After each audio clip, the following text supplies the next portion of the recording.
The absolute is an interesting sentence pattern. We get to find out what someone's possessions are doing while something else is going on. What the heck? Look at this example down here.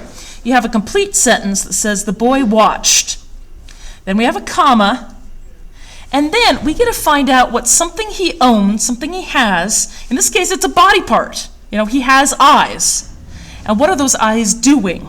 The boy watched, comma, his eyes bulging in the dark. It's a beautiful literary descriptive sentence, and these things make really for rich descriptive writing. So notice how after the comma, the next thing you're going to have is what we call a possessive, it's actually a possessive adjective, and then you're going to have the thing that he owns or possesses, okay? His eyes in this case. And then, what that thing is doing. So depending on the subject of your sentence, you're going to have a different possessive adjective. It could be my, his, her, its, our, their. Could be each, could be every. Let's just play with my for a second. What if you wrote something like, I went to the store, comma. Now because my subject is I'm going to pick my money and shopping list in hand.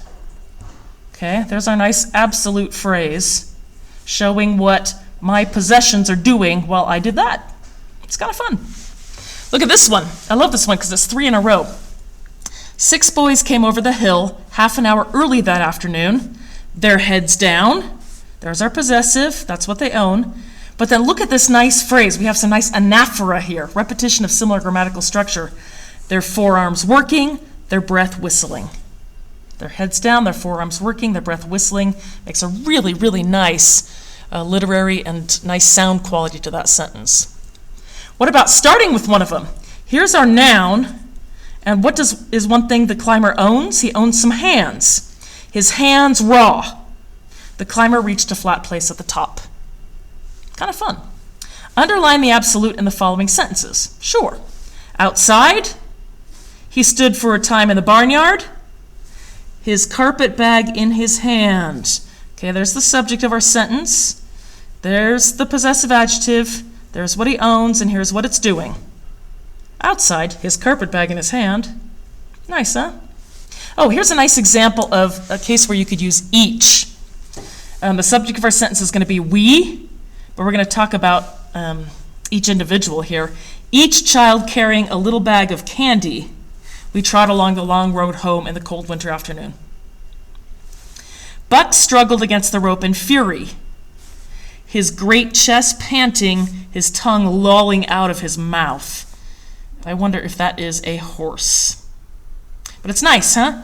Here you have Buck as our subject. What does he own? He owns a chest, he owns a tongue, and what are they doing? And I like that doubling up, his great chest panting, his tongue lolling out of his mouth. It's nice. So as you let's try one more just to show you how it's done. Let's try one with the woman. So what if we did have the woman, and then you put a comma, and then pick something she owns. What does she own? Could be a body part. What if she has a purse? Okay, what's the next word going to be? You're going to pick one of those cool possessive adjectives, my, his, her, its, our, their, to match the gender and number of our subject. The woman, her purse, dangling, by one strap, attracted a thief. Okay, so that's how it's done. That's the kind of thinking you do to write in a positive. Now, let me help you, otherwise you're going to do it wrong. As we add absolute phrases to each of the following down here. Here we had a nice woman again. And our full sentence, the woman walked dejectedly away from the failed interview, her shoulders drooping. Possessive adjective, her body part, what it was doing to make the absolute. Now, what are we going to do about the dinosaur? The dinosaur ran swiftly after its prey. What's our possessive adjective going to be? Dinosaur, well, I suppose you could make him male or female or whatever gender you want. If you make it neutral, we could do like an it's. It's something doing something. The dinosaur went swiftly after its prey. Daniel. What are we going to pick for the possessive? His. Now pick something he owns. His mouth uttering curses. Forgot his manners and lit up a cigarette. I found out Linda's sitting at the kitchen table. Her something doing something. You get to pick the gender for this one too. The model. His, her, their, its. I don't know, maybe it's a robot. Whatever you like for that one. This is another tricky one. The charred remnants of the house smoldered in the dim twilight. Now the house is an inanimate object, so again, we're going to go with its. And what is something this charred remains of the house owns? You could do something like its roof caving in. The charred remains of the house smoldered in the dim twilight. Except you can't do that because that was my example. You have to pick something else. It's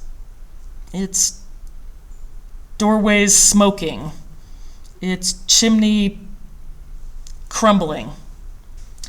She left the shop smiling contentedly. Her something she owns doing something.